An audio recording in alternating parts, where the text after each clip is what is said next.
Lifeline clinical laboratory अत्याधुनिक machinery युक्त computerised व मान्यता प्राप्त लॅबोरेटरी, अल्प दरात रक्त, लघवी, थुंकी व सर्व प्रकारच्या तपासणीचे विश्वसनीय केंद्र। आमचा पत्ता गोकुळ नगरी रोड, डॉक्टर जपे हॉस्पिटल शेजारी, तालुका कोपरगाव। संपर्क क्रमांक 80 07 80 76 58 व 82 75 38 86 48। सध्या लोकसभेची रणधुमाळी सुरू असून सर्वच पक्षातील उमेदवारांच्या भेटीगाठी व मेळाव्याचा धडाका सुरू आहे।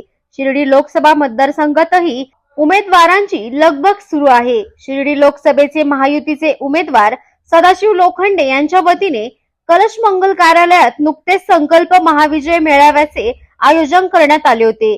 सदर मेळाव्याला राज्याचे महसूल मंत्री राधाकृष्ण विखे पाटील, शालेय शिक्षण मंत्री दीपक केसरकर, आमदार आशुतोष काळे व माजी नगराध्यक्ष विजय वहाडणे यांच्यासह भाजपा, शिवसेना व राष्ट्रवादी अजित पवार गटाचे आजी माजी पदाधिकारी, कार्यकर्ते, महायुतीतील घटक पक्षातील मित्र पक्षाचे सदस्य उपस्थित होते। मात्र सदर मेळाव्यात महायुतीतील भाजपाचे माजी आमदार स्नेहलता कोल्हे, युवा नेते विवेक कोल्हे व कोल्हे गट दिसून न आल्याने त्यांनी मेळाव्याकडे पाठ फिरवली का हा प्रश्न उपस्थित झाला आहे। विखे यांच्या सोबत असलेल्या मतभेदांमुळेच की अन्य कारणांमुळे त्यांनी महायुतीच्या मेळाव्याकडे पाठ फिरवली, अशा एक ना अनेक तर्क वितर्कांना सध्या उधाण आले आहे। दरम्यान सदाशिव लोखंडे यांच्या पाठीमागे कोल्हे परिवार भक्कमपणे उभा राहील असा विश्वास नितीन अवतडे यांनी आमच्या प्रतिनिधींशी बोलताना व्यक्त केला आहे।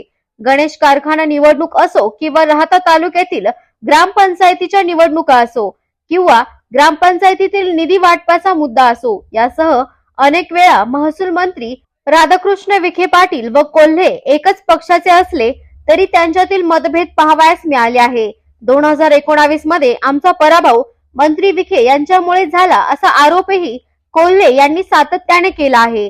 सदर मेळाव्याच्या व्यासपीठावर राधाकृष्ण विखे हजर असल्यामुळेच कोल्हे गटाने त्या व्यासपीठावर जाणे टाळले की काय असा प्रश्न उपस्थित होत आहे। विखे व कोल्हे यांच्यातील मतभेद महायुतीसाठी मारक ठरतात की काय? विखे यांच्यातील मतभेदांमुळे कोल्हे काही वेगळी भूमिका घेतात की काय?